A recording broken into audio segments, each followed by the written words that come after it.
kayo baga? Dito na lang po ma'am. Hindi na ako magpapadalihin. Eh sa inyo po nakapagalan. Ma'am, pinaghalap po nga po kayo. Nakarating pa ako doon sa may kabila. Bayad naman yung... Ano na lang po ako ma'am. Pa-check na lang. Wala pa naman ako brad. Ayan na. Tapos papapirma na lang din po ako ng na-receive niyo po. Ma'am. Happy birthday! Happy birthday!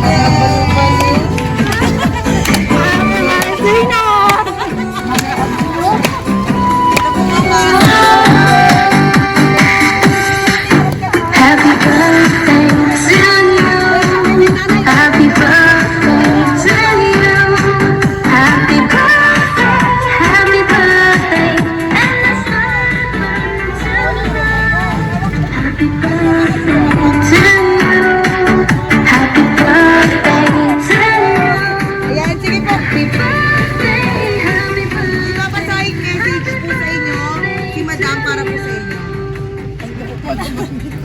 Ayan. Wait lang. Siyempre hindi mo alam yan. Surprise yan eh. Wait lang. Lakasan mo na lang, Bea. Pwede mo bang? Ay na lang. Ako, sige, ako na lang muna.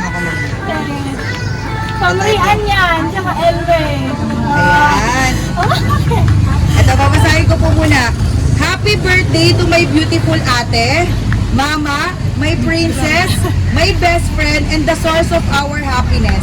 A simple message for you. Unang-una sa lahat, thank you dahil nandyan ka para sa akin. Kahit napakamaldita ko minsan, kahit napakatigas ng ulo ko, na kaya mo pa rin akong intindihin na talagaan. Lalo na pag nagkakasakit ako, I'm thankful to God for giving you another year of life and good health. I am grateful to having you ate like you.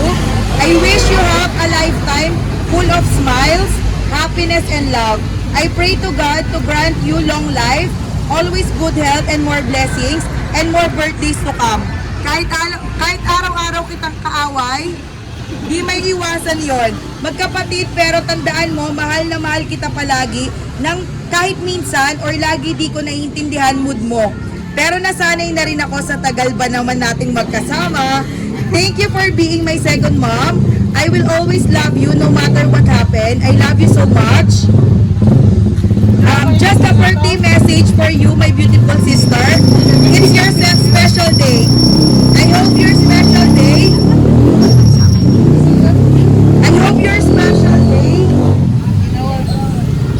will bring a lot of happiness and love. Sana naparamdam namin sa iyo kung gaano kita kamahal. Kahalaga ngayong araw na to, sana nagustuhan mo po ang pa-surprise namin sa iyo from El May. Tapos may isang message pa po, ma'am. Happy 36th birthday na. Ang handa ko lang palagi na sana bigyan pa tayo ng lahat ng malakas ng pangangatawan at mahabang buhay. Alagaan mo yung kalusugan mo. Mag-diet ka na. Kasi ang taba mo na. Sobrang nagpapasalamat ako sa iyo kasi simula nung nawala si mama, ikaw na yung tumayong magulang namin. Salamat sa pag-aalaga sa amin, lalo na kapag nagkakasakit kami. Salamat kasi andyan ka, sinuportahan mo kami palagi, lalo ako sa kahit man anong desisyon ko sa buhay. Sana masaya ka sa kaarawan mo, sana natuwa ka sa muting sorpresa namin sa iyo, kaya magpapasalamat tayo lagi sa mga blessings na binibigay sa atin ni Lord. Di man tayo perpekto mga magkakapatid, pero salamat kasi kayo yung naging mga kapatid ko. Mag-iingat kayo palagi dyan, miss ko na kayo. Maikli lang ang buhay, kaya lagi nating pipiliing maging masaya. Happy birthday, I love you. Yay! Ma'am, ano po yung masasabi nyo sa pa-surprise po nila sa inyo? Ay, thank you. Kasi hindi ko naman ito alam eh. Lalo na yung isa. Siyempre, wait, wala kasi yun. Narinig na rin namin. Pero salamat. Nakaloko-loko ito mga ito. Tinulak lang namin yan. Picture mo. Happy birthday! Ayan!